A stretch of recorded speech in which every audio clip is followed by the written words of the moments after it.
হরে কৃষ্ণ।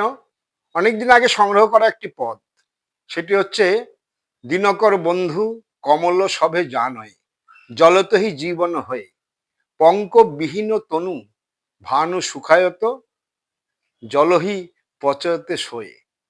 অর্থাৎ আশ্রয় তত্ত্ব। একটি পদ্মফুল যখন জলে ফুটে থাকে, সেই পদ্মফুল দিনকর মানে সূর্যের আলো তার বন্ধু, সূর্যের আলোয় পদ্মফুল প্রস্ফুটিত হয় এবং জলই তার জীবন। কিন্তু একটা সময় যদি পঙ্ক মানে পাক মানে কাদা, যেখান থেকে যদি পদ্মফুলের মিনাল মানে ডাঁটিটা বিচ্ছিন্ন হয়ে যায়, অর্থাৎ আশ্রয়বিহীন হয়ে যায়, তখন তার সেই বন্ধু ভানু মানে সূর্যের আলো তাকে শুকিয়ে মারে এবং যে জল তার জীবন, সেই জলই তাকে পচিয়ে দেয়। কখন? যখন সে আশ্রয়বিহীন হয়। সে কারণে আমাদের প্রত্যেকের এটা স্মরণ রাখা উচিত, আমরা যেন কখনো আশ্রয়বিহীন না হই। ভগবানের চরণ আশ্রয় করলেই তার জীবনে সুখ শান্তি সমৃদ্ধি সবকিছু বজায় থাকে।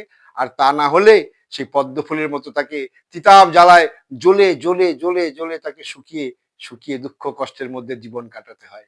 হরে কৃষ্ণ। সবাই ভালো থাকবেন।